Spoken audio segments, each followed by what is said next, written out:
ቅዱስና ኃያል ሆንክ ለዘላለም እስከ ዘላለም ጸንተ የምትኖር አምላካችን እግዚአብሔር ሆይ እጅግ አድርጌ አመሰግናለሁ።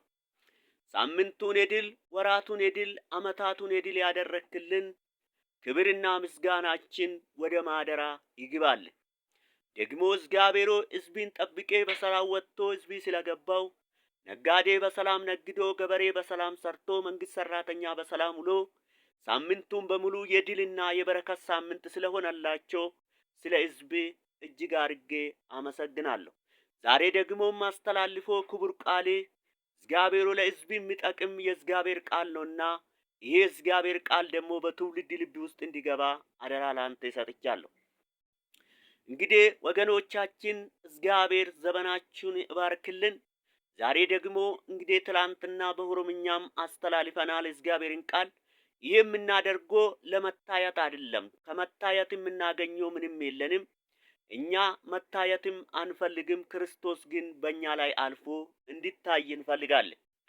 እግዚአብሔር እንዲታይ እንፈልጋለን እንጂ ራሳችን ታይተን ምንም እናመጣው መፍትሄ የለም።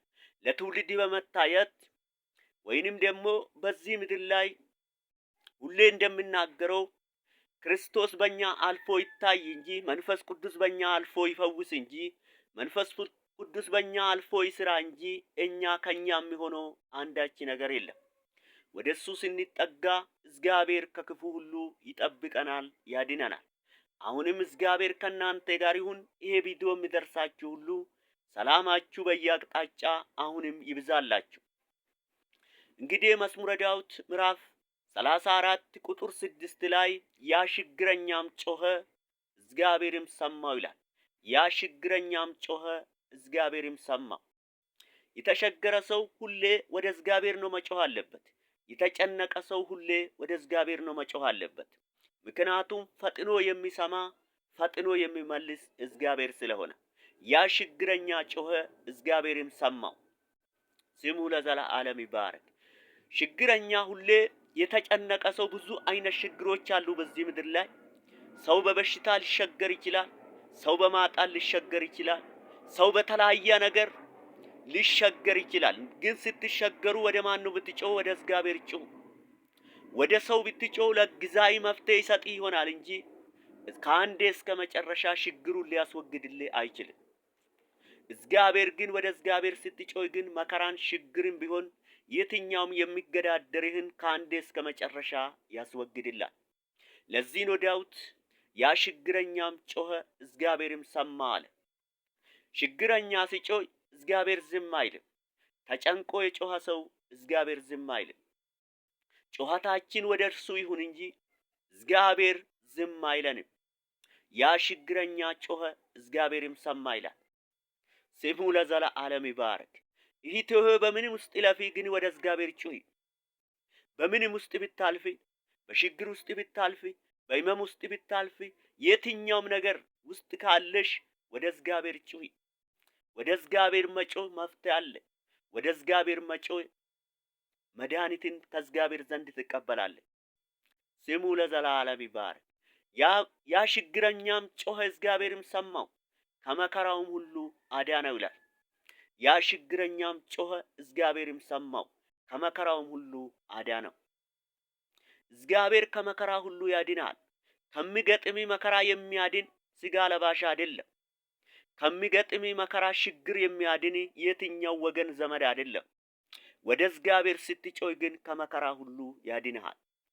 ሰምቶ ዝም አይልም። ጩኸት ወደሱ ይሁን እንጂ ወደሱ ጩህ እንጂ ወደሱ ከጮህ እግዚአብሔር ዝም አይልም። ስሙ ለዘላለም ይባረክ። ለጴ ኬትን ገረ ሳቲtti iyyadhu malee rakkina keessatti madhu malee waaqayyo ushin jedhu. ስሙ ለዘላለም ይባረክ። ወንታ አዳዳ keecha አንደበርቱ ረክን አዳዳ ከስጋ ጅሩ ገረ waaqayyotitti iyyi waaqayyo siif dhagaa dhaga'ee ushin jedhu siif deebisa. ስሙ ለዘላለም ይባረክ። ያ ችግረኛም ጮኸ እግዚአብሔርም ሰማው ከመከራውም ሁሉ አዳነው ይላል። ያ ችግረኛም ጮኸ እግዚአብሔርም ሰማው ከመከራውም ሁሉ አዳነው። እንግዲህ ከመከራ የሚያድን በዘመናችንም ከእግዚአብሔር ውጪ አላየንም። ከችግር ከውርቀት የሚያድን ከእግዚአብሔር ውጪ በዘመናችን አላየንም። ያየኑ እግዚአብሔር ነው። ከመከራ ሲያድነን እኛ አይተናል። ከችግር ሲያድነን እኛ አይተናል። ከውርቀት ሲያድነን እኛ አይተናል። ከሞት ሲያድነን እኛ አይተናል። ዛሬም ለትውልድ የምናስተላልፈው ጆሮ ላለ ለሚሰማ ሁሉ የምናስተላልፈው የእግዚአብሔርን ማዳን የእግዚአብሔርን ታላቅነት ብቻ ነው። ስሙ ለዘላለም ይባረክ። ያ ችግረኛም ጮኸ፣ እግዚአብሔርም ሰማው፣ ከመከራውም ሁሉ አዳነው ይላል። ከመከራ ሁሉ ያድንሃል ወንድሜና እህቴ። ጮኸቲ ወደሱ ይሁን እንጂ ጮኸቲ ወደ ሌላ ዓይንህን አታዙር እንጂ ልብን በእግዚአብሔር ላይ አሳርፈ ጩህ እንጂ እግዚአብሔር ከተጨነክበት ሁሉ ያድንሃል። እግዚአብሔር ከተጠበብክበት ሁሉ ያድንሃል። አልሻገርም ያልከውን ያሻግርሃል። ስሙ ለዘላለም ይባረክ።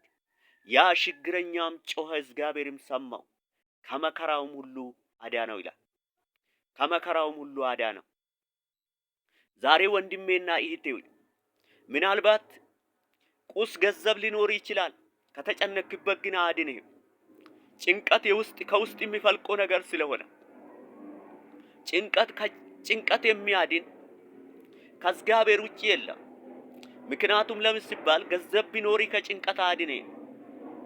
ቤት ቢኖሪ ከጭንቀት አያድንህም። ምክንያቱም በዚህ ምድር ላይ የምታርፍበት በዚህ ምድር ላይ የምትገለገልበት ወይም የሚያገለግል ገንዘብ ባሪያ ሆኖ ያገለግላል እንጂ ገንዘብ ከጭንቀት ሊያድን አይችልም። ስሙ ለዘላለም ይባረክ።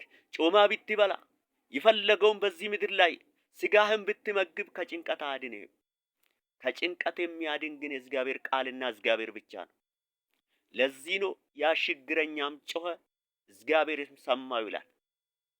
ችግረኛ ከልብ ወደ እግዚአብሔር ከጮኸ እግዚአብሔር ይሰማዋል።